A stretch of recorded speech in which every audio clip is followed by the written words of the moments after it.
Some of the best linguists in the world compete for the title here in Utah, the birthplace of the one and only U.S. Linguist Brigade. Every year, the Brigade hosts the best language competition, AKA the Polyglot Games, where soldiers and civilians from around the world compete. I'm Liz Adiola, and this is Utah. We're going to show you what it takes to be a true polyglot, mastering multiple languages while keeping them all sorted in your head. But first, we'd like to give a shout out to our sponsors, the Willard L. Eccles Charitable Foundation and the Lawrence T. and Janet T.D. Foundation. Buenos días, yo soy Sergeant Christensen. Bonjour, estoy je súper feliz de m'appelle estar aquí. Sergeant Cody Boer. أهلا وسهلا أنا رقيب كريستنسن وأنا سعيد جدا Guten Tag, ich بوجودكم heiße هنا. Jeffrey Mitchell et je parle français aussi. Je suis le commandeur passé pour la 35e Brigade de Linguistes. That was probably not the best. It's been a minute since I've had to say exactly that. Retired Colonel and former Brigade Commander Jeffrey Mitchell's French may be a little rusty, but his memory is sharp. The 300th MI Brigade is a very unique organization. There's only one in the Department of Defense. That is a linguist unit, and especially a unit this size. Nearly 850 military intelligence soldiers make up the unit in the Utah Army National Guard, 659 of which are linguists. Soldiers always willing to be lethal if necessary with their weapon of choice, language. We've been able to make a mark and have a history that shows our support for just solidifying our national security here in the United States. They are linguists and polyglots who use their skills to help communities at home and abroad. What's your definition of a polyglot? Speaks multiple languages proficiently. What kind of person can be a polyglot? I speak multiple languages, not a polyglot. We have soldiers who can speak anywhere from 7 to 9 languages plus, and proficient in 7 to 9 languages plus. The secret sauce that helps the brigade keep their weapons sharp? The Best Linguist Competition, known for years as the Polyglot Games. And before that, it was called the Language Olympics. You know, they call it the Polyglot Games. This isn't a game. This is realistic. The competition occurs within the military's annual language conference. It focuses on 7 languages that the military deems important to Army intelligence. Modern Standard Arabic, Chinese Mandarin, Russian, Korean, Persian, Farsi, Spanish, and French. 3, 2, 1. Okay, check this out. You're watching 30 teams made up of civilians and soldiers collect, translate, and analyze data to convert into U.S. military intelligence reports in English. Heroic people of Torvia. It's very, very hard.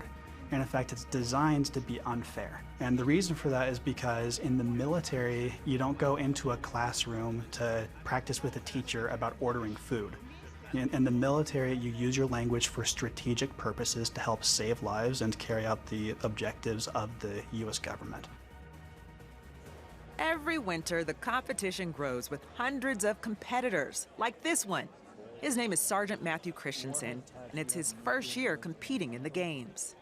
You almost want to panic. First off, because working in a language is hard, but second, because the amount of technical material that's coming toward you would be difficult even in English. Racing through time scenarios like this site exploitation, where teams work to collect information from enemy documents written in 7 different languages. We endeavor to deliver a competitive, gamified, relevant language training in the context of a geopolitically relevant scenario. Just imagine this, being in an escape room that's in a foreign language. You saw in that very first exercise when they went in and they're pulling their pocket litter, they're pulling information, they're grabbing it, and then the lights go out.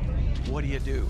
You've got to be able to respond and to be flexible and adaptable to those kinds of situations, and do that, in language or be in a foreign environment where you have to use your language skills. Everything we do in the military needs to be learned to be done in a stressful environment, because unfortunately, that's the nature of the business. For many of these polyglots, that's the appeal. But it shows them the gaps in their information, the gaps in their knowledge that they can go and train against to be better in the future.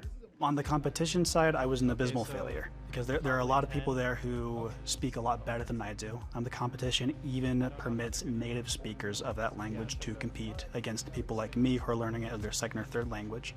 So pretty naturally, I'm not going to perform as well as them. And I think that's actually a good thing. You know, it should be very hard. Most of the people you see in this room are constantly working to stay proficient in the languages they love, with some even deciding to add more to their skill set. A hyperpolyglot is generally considered someone who speaks 6 or more languages. I'm working toward that myself. How many do you have so far? My main languages are Arabic and Spanish. I studied Dutch on Sundays as a way of bonding with my grandma who passed away. And I study French pretty regularly as well. There are some real challenges with it, and what I often say is half of my brain is for English, and the other half of my brain is for foreign languages. And if you surprise me with a language I speak, I'll often get mixed up. It helps to compartmentalize the way these languages are different, and you kind of sink into a groove with leaning into those differences. What is the trick to learning a new language? Obsession. I find something I'm really interested in, and I find a reason to love the people, love the culture, love the food. The reason I love to learn a language is because it's the best way to approach a culture and get to really know people. So the more I learn about a language, I almost feel like I'm learning a new way to look at life itself. My secret was constant and consistent exposure to the language. So in my car ride to and from work, I was exposed to language.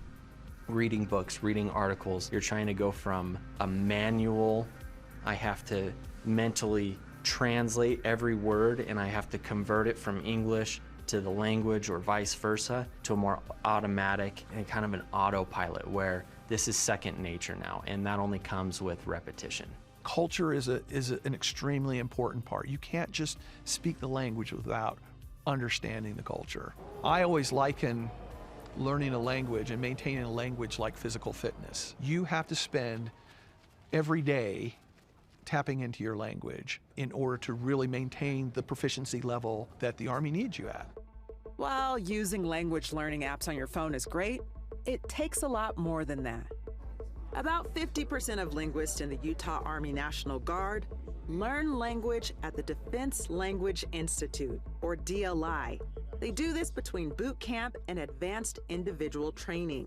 It's an intense crash course that quickly helps intelligent soldiers become fluent in a language. I went from zero proficiency, zero knowledge of the French language to one of the highest proficiency levels that we can attain in just 9 months. So you have to take that leap, you have to thrust yourself into that situation, and you have to overcome the obstacles, because life is full of obstacles, and learning language is no different.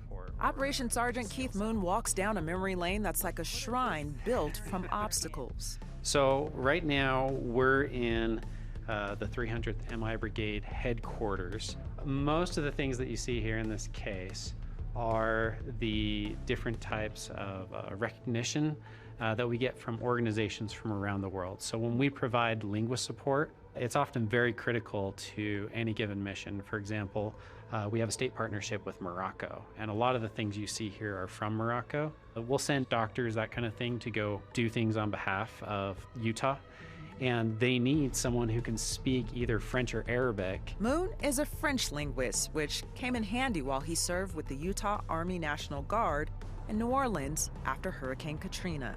I was down there for 30 days, and we were just helping with the Red Cross, cleaning out different churches and schools and that kind of thing. We have supported dozens and dozens of different deployments overseas. I've served in Afghanistan and Iraq. I am blown away by how many people, when they see the patch, they know the 300th MI Brigade. We are the only linguist brigade in the entire inventory. Let me take you back to when the brigade began back in the 1960s. The big influence, obviously, is the Church of Jesus Christ of Latter-day Saints and the missionaries that serve in foreign missions. I'm one of those, and so early on in 1960 is when they established A Company, the 142nd MI Battalion. That's when this unit started. The 142nd gradually grew, From a company, which is defined as a tactical unit with about 70 to 100 soldiers, to a battalion, which is a military unit made up of multiple companies, to what it is today, a military intelligence brigade, or MI brigade for short, made up of 2,500 Army National Guard soldiers that are stationed across the country. They're in 5 battalions that are located in California, Washington, Florida, and 2 that are right here in Utah. While nearly 50% of linguists in Utah's brigade are trained at the DLI, the other 50%, those are native speakers, or they become fluent from other experiences like church missions. When you take a young kid, put them in a country for 2 years, and they live with the people. They are interacting with people in language day in and day out. What you get is somebody who knows the language at a far deeper level than most. You get somebody who understands the culture. You get what we call a cultural linguist. That's someone who's immersed in the culture enough to pick up distinct dialects, mannerisms, and nonverbal communication cues. I served a 2-year mission, and I went to Chile for 2 years. And doing that, I learned Spanish. I learned how much I love foreign language, and I learned that I have a pretty good knack for it.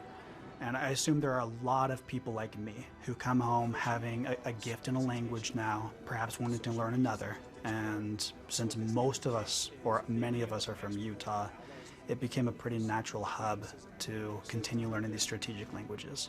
A unique hub where the gamification of language is helping to produce some of the best polyglots in the world. It's like a family reunion every time I come back. I love these people. You hear about the term band of brothers. It truly is that. These are my family. They really are. Okay, now it's your turn. How many languages do you have stored up here? I'm working on 2, Spanish, ¿Cómo estás? And Yoruba. Bye, Woni. We're also working on a lot of new This Is Utah stories, and if you want to be one of the first to watch them, click subscribe and hit that notification bell so you never miss out on one of our adventures.